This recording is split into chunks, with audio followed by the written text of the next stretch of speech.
Hey Rifters, I'm Hakim. I'm back again with another video. And what this video is about to be, right? So, as some of you may know from Malaysia, on the 6th of June, the biggest Riftbound tournament was held with a prize of winning one case of Unleashed. And to make it simple for you guys, basically I had my team go over there to do a coverage. So that's what this video is going to be. So without further ado, I'm going to cut right into the action. I'm going to pass it straight to the elder yapper, Rahman.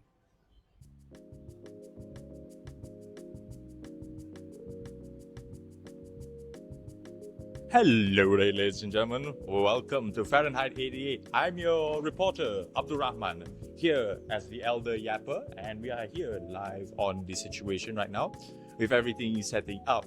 We are here today with all the exciting players ready to check in for today's event. So, the Fahrenheit 88 is hosted by Secret Base TCGs. Again, shout out to them for allowing us to record on the event.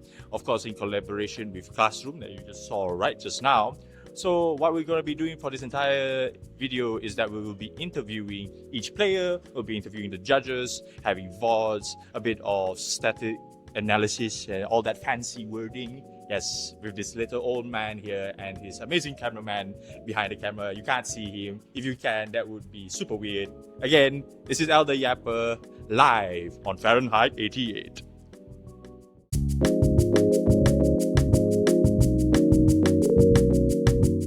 Introduce yourself, bro. Cakap biasa je. You can call me Desmond, or I register as Zbuff. So that's normally how I go with the gaming community. Z-buff. Yeah, Zbuff. Very buff. I saw potential from a mile away. Thank you. I saw potential from a mile away. Yeah. So, how do you feel about the event, you two? I feel good about it. It's my first actual event this big, so I feel okay. I feel good, I guess. Yeah. Okay. A mix of being nervous and excited. It is also my first Riftbound event in Malaysia. My name is Roman, and I just joined Riftbound since the beginning. But before this, I got play Pokemon and GA. What are you bringing for today? Bring Azir. Quite direct lah, no need to think much. So, what do you think you'll be expecting to see in this event, meta specifically?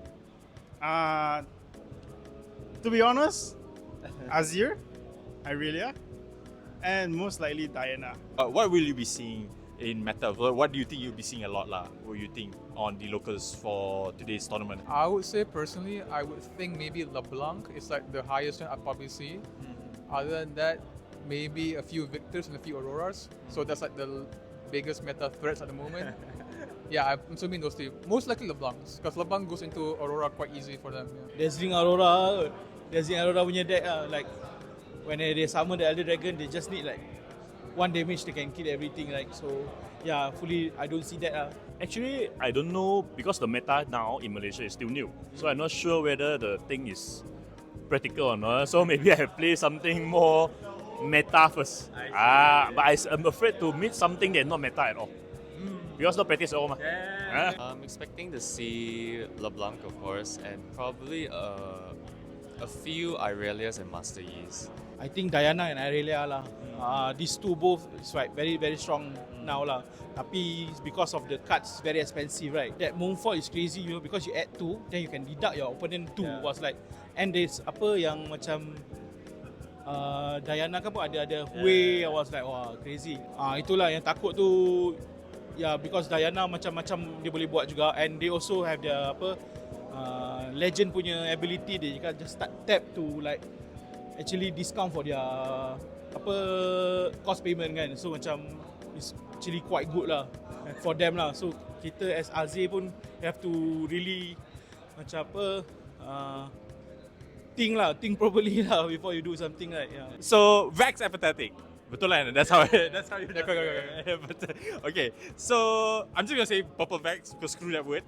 So what do you think about that card? I've seen a lot of purple decks will definitely at least run 1.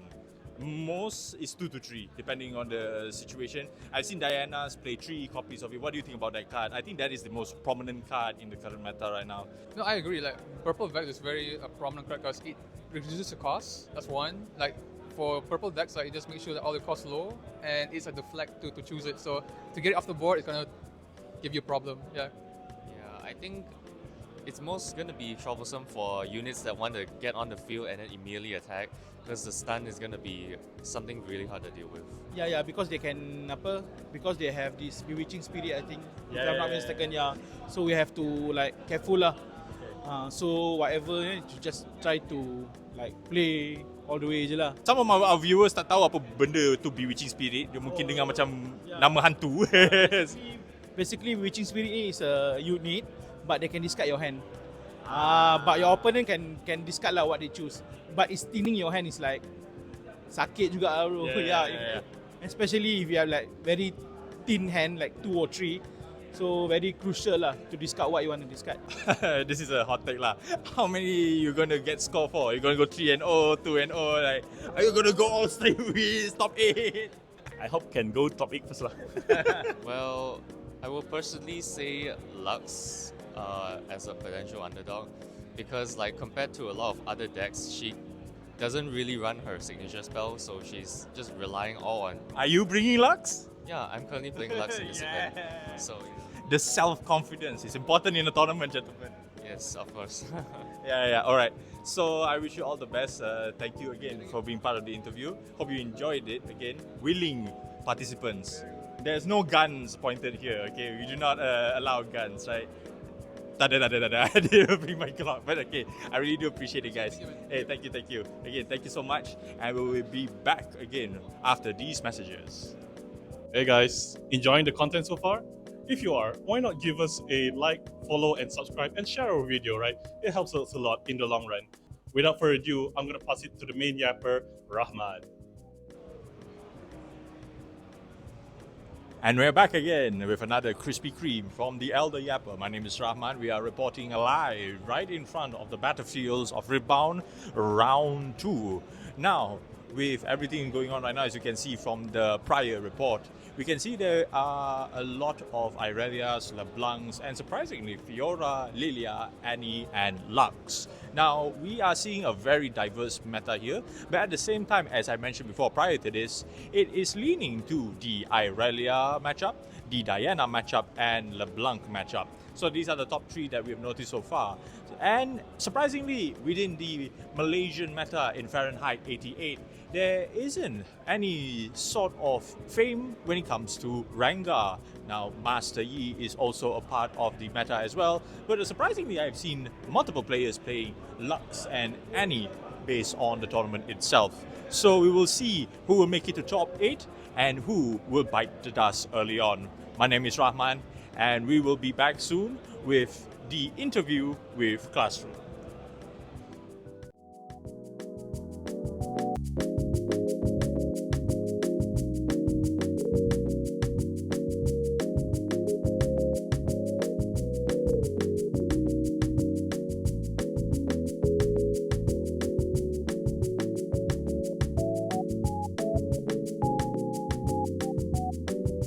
Nama aku Adam daripada Classroom. Kita orang salah seorang kedai yang support yang buat kita panggil apa ni, TCG scene lah. So kita ada multiple card game, tapi buat masa sekarang hari ni kita promote Riftbound, dan banyak single Riftbound lah yang kita jual hari ni, dan fokus memang untuk Riftbound saja. Boleh check sendiri kita orang punya page. Kita orang ada dekat Taman Sarang. Boleh check kita orang punya Facebook, Classroom The Gaming Center. Saya nampak tadi ramai yang beli kad single. Ya, agak boleh tahan jugalah, ramai lah. Kita pun terkejut jugalah, tak sangka sambutan untuk Riftbound ni macam sangat menggalakkan. Yang banyak yang orang beli ikut dia punya, orang kata apa, meta deck kan, macam Diana punya deck. Dan ada certain common uncommon yang staple deck macam yalah Salvage apa semua tu ada orang beli. Tapi yang paling aku terkejut sekali, alternate art rune. Itu cepat betul. Tiba-tiba kita orang buka, ramai datang dan semua tanya rune tu. Dan habis, benda tu dah habis lah sekarang. So kita orang tak sangka lah juga sebenarnya rune ni mendapat sambutan. Kan kita duk ingat yang staple kat je, rupanya rune pun nak orang cari juga. Thank you so much, Adam. Really appreciate it. Thank you, Classroom, again. And we hope to see you very soon, shortly, right after these messages. Bro, introduce yourself. Hi, my name is Adam, also known as Sir Feeble in the Riot community. No one knows me, but I know me as that name. I'm Wing Hei, formerly played other card games like Magic, Vanguard, and whatever not. Just joined Riftbound. Seems like a fun game, and it is a fun game. So yeah, see how the game goes. But overall, quite good, quite impressed with the turnout today. And this game has longevity, that's what I feel. Hi, I am Zul. My full name is Abang Zulkarnain, just call me Zul. Funny name, I know. But this is my first Riftbound tournament. I have played other card games before this, but I really enjoy how Ivan plays against the current meta. So I'm having fun lah. So I don't know if I can make it anymore, but I'll just play. Yeah. I want to just do my best, try to be the best Ivan player here in Malaysia. So, what did you brought for this tournament? So for today's tournament, I brought my Victor deck. I'm very new to TCG tournaments, so it was my first time hearing about a deck that's all spells. So that really interested me, but I still like playing with units. So I'm playing a mix of token and spell Victor. I'm lucky that there was a classroom here today. I managed to last minute buy my sideboard cards, like Salvage and Carl the Weaker. I didn't have it. I made my deck last week. Then I realized quite consistent. As long as I just sideboard properly, dia boleh jalan lah. Yep. And I'm lucky. What do you think right now is one of the most played champions? Basically, your top 3 take lah. Basically, top 3 from face value is definitely Diana. Irelia is also everywhere. I think there's a good amount of Fiora as well. Certainly LeBlanc decks. I know I said 4, but there's actually a bunch of them here. But of course, there are some obscure decks like Ivan. I saw a Lee Sin and Timo even at the top table just now. But overall, it's quite diverse. But there's definitely a top 3, which for me is LeBlanc, Diana, and Irelia. That's undoubtedly the top 3. I have seen a lot of Irelia decks, Master Yi decks, Kaisa as well. And I do agree, I hear a lot of people talking about Diana, and now Vex is also on the rise. Overall, in terms of meta, I've been in a few hobbies before. I've seen meta cycles, I play a lot of video games. I think in terms of Riftbound, so far the meta seems still relatively healthy. So it's still a great time to just hop on because so many people are still learning how to play the game. Even if you're playing meta, that doesn't necessarily mean it's an insta-win. You still need to know how to use your cards, especially with TCG. The luck of the draw is a huge part of it as well. So there is a chance that your opponent fumbles the draw. And so it's not at a state where it's so overbearing that you can't counter it. There are still ways to counter the meta, and especially, with the side deck and everything. So it's fine if you want to play for the meta, but I so far I've seen a lot of people playing the champions that they want to play, which I think is very, very nice and very good. I really think the meta today is purple green, Vex, and Yeah. Aurelia. Even there's an Aurelia. I lost to Vex, which Aurelia won her the game. Yeah. I think it's a card advantage, and her becoming too big is just the tempo is too fast. Yeah. Unless my board is super big, which is a bit hard against a control deck with Gust and all that. Yep. It is what it is. I have to sideboard Carl the Weak. So when I will try my best to remove all his useless 2-drop creatures like Cutter Crab, right? I don't care if it looks at my hand. I just want to make sure my Carl the Weak hits his Vex. I can't let the Vex enter a battlefield because that's when the card draw happens. Unfortunately, when I tried doing it just now early game, he had a counter for it. If you can just not allow Vex into the battlefield, you can hold a battlefield and just try to keep the lead, then okay. I suffer when I go second, I realize. Okay, final question. As a Victor main, you've seen the Seraphim spoiler. You've seen the Seraphim spoiler. I think if we can edit in and pop in the card, it's like right here on my book. Yeah, like right here. I don't know. Editor made that happen. Magic, sorry. Hearing that Seraphine is going to be a token card is very exciting for me. Just moving her generates 2 tokens. I'm like, oh, hell yeah. So I'm looking forward to more token cards. Awesome. Well, thank you so much for putting up the time. I really do appreciate it, Adam. Again, great for having you as my interviewer. We will be back after these messages and after our commercial break. Take care and stay safe. So, from the top tables, as you can see, we have a wide variety of meta lists, but as well as a few surprising key players that are entering the top table. The one thing that you need to keep in mind is that the top table hasn't gone into top 8 yet, but we are seeing a surprising new competitors. Now we have Ivan again. This is something that, of course, in best of one, you wouldn't expect what to do and how you should play around the Ivan as a sideboard. But again, this is quite a surprising factor as well, Ivan being on the top table. We have, of course, Irelia, Diana, LeBlanc. These are the three women that are competing as well as dominating the meta in the Fahrenheit 88 case tournament. And of course, we couldn't help but wonder that there are other cards and other decks as well that made it on the top table. We have Lilia, Leona, Annie, and Lux. So again, some of these decks, again to my surprise and of course joy, that we get to see these rogue decks coming alive on the top table. But the question is, who will make it at the top and who will taste dirt? Hello there guys, welcome back to TCG Rifters. My name is Rahman the Elder Yapper. I am with our Lux player being on top 8, the same guy from this morning. What were you facing the most and what was the most difficulty what you were facing during that time? Well, in terms of just playing the deck, my mindset is this is more like a control deck, so I need to like either control how the opponent is building their board or just to slow the game down. The idea is to play a lot of high cost spells, so these are removal spells, this is a draw engine, this is a extremely huge board wipe, this is very good for into another card I'm gonna get into later, and Sprite Burst is just good in general because it allows you to draw one from Lux's ability, and you're just able to play a little bit aggro on your turn as well. And this is a very interesting card as well, Progress Day. Not a lot of times you get to play this, but if you get to play this, you draw 4 and then by Lux's ability you draw additional 1, so you just draw 5 on your turn.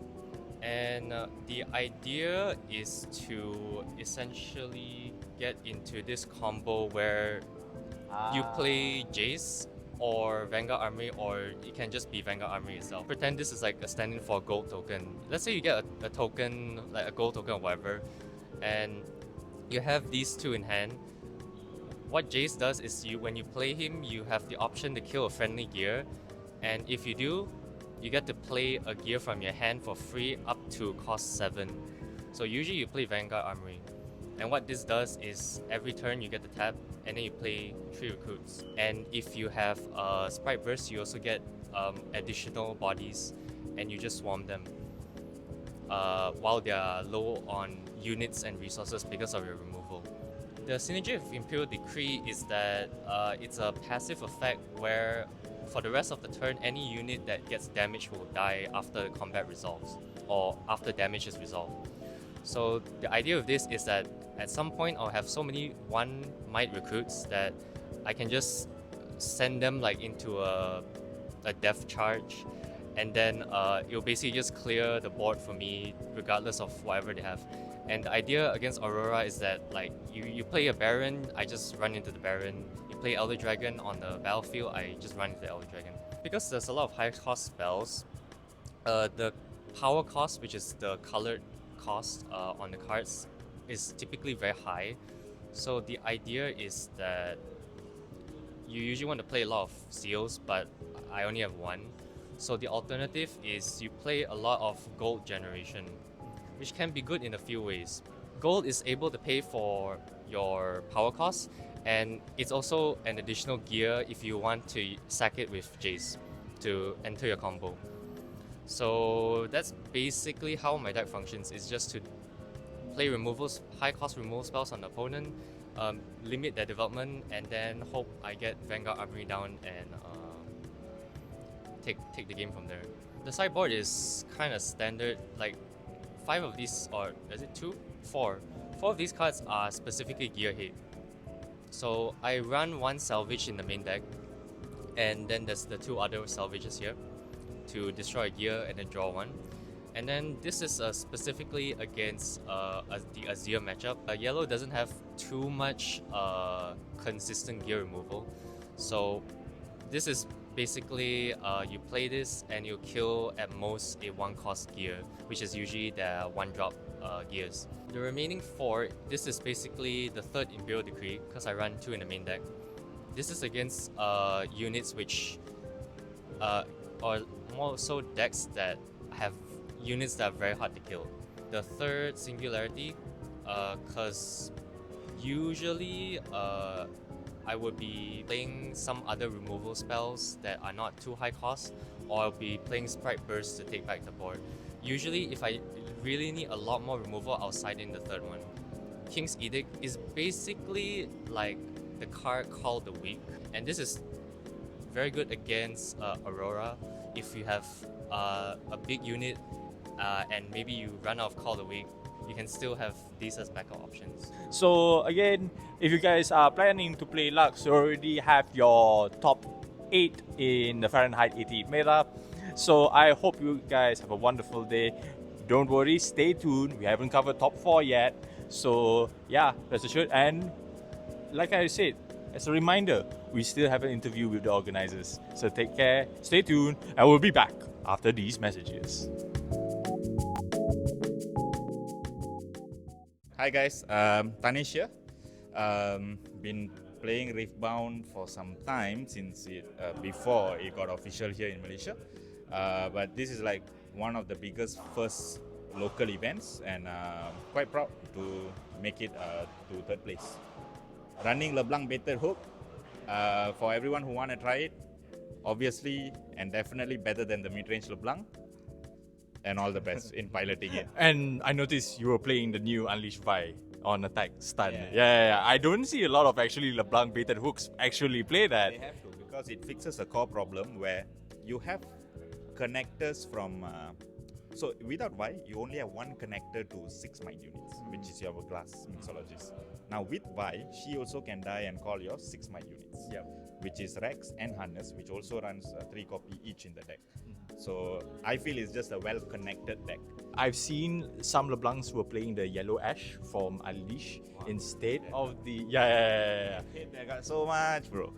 Because, I started with that list. I had that Ash in my sideboard because it's definitely a good card against Aurora. The Ash always, for me, comes a bit later, bro, after they have dropped the Aurora down. So I just went with... proud to say 3 turn to dust, 3 salvage, and 2 safety inspector just to kill Auroras, and the 2 safety inspectors just to fuck up the Irelias at the same time. My main guy's idea to run 6 gear killers and of course 2 safety inspectors. So I would say just the feeling of it being Malaysia's first big event, that itself gives you some kind of thrill already. And then you all stack up the prizes with like 1 case, and English just got launched. I mean, we are in the craze, right? So this kind of prize, just put it on the spot. Sure. I'm Lionel, iGen's Neon Fifth. Some people know me by that, but yeah, it's great to be here. Thanks for the interview. Rengar is such a deck that it really relies on reacting to your opponents. Like you can't be passive, and just like certain decks you can just take a turn off, like just build units in base. You can just try to relax. But in my opinion, Rengar, at least the way I played, my deck plays, you have to be aggressive. You have to hold battlefields, you have to have combat tricks. That's why you have so many ambush characters, right? So yeah, I mean, what I could have done better today, I'm sure there were lines that I missed that could have changed the way the game played. Do I regret anything today? No, I think today was hard. But TCGs, that's how it is, right? Some days you just draw well, some days you don't draw as well, and it's our job as players to navigate through bad hands, bad matchups.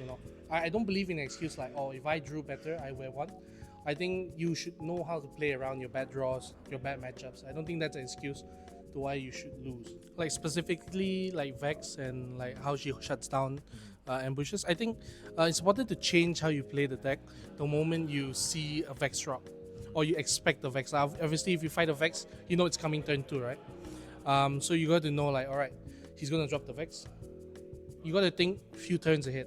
You can't just be like, oh, this turn I can't play units. Oh man, it's more like if I play this now, next turn, if he goes to 6 runes, what can he do?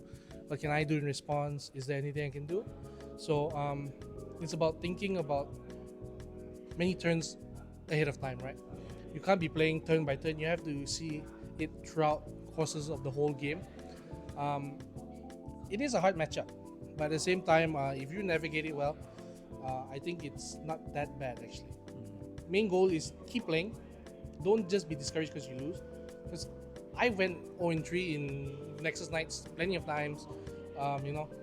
I've gotten like 1-2-1s, and people say like, oh, you shouldn't be losing when you're this like good, whatever. But stuff happens, you lose, and you just learn. You don't feel bad that you lost. You can never always win. Hey there guys, Elder Happer here from the future, the editor of this video. First, I'd like to say apologies that we were in a hiatus for a few weeks. We had an issue with our social media and we're trying to plan out some stuff as well. And just to give you also a brief intel on you guys, that we actually did interview the organizer, but that interview alone was like 12 to 15 minutes long.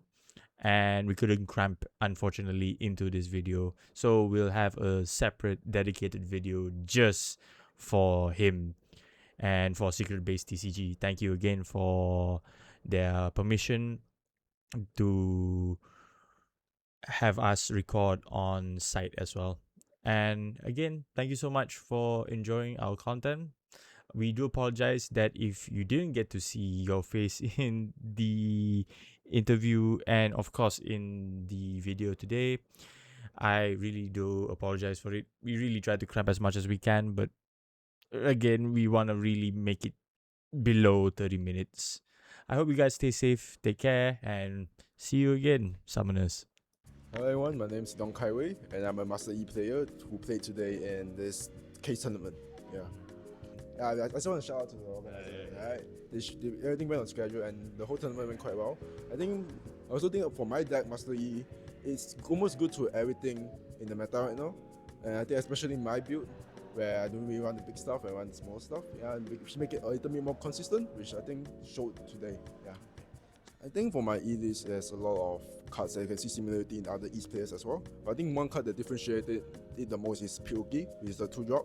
So basically, I ran 11 2-drops in my E list because I want it to be consistent. I don't want to miss my first turn. So yeah, I think that's one of the best changes I've done. The toughest was definitely the final match against Lino just now. Like his Rengar did. If I were the person who low-rolled the first game, I think he would have taken the game.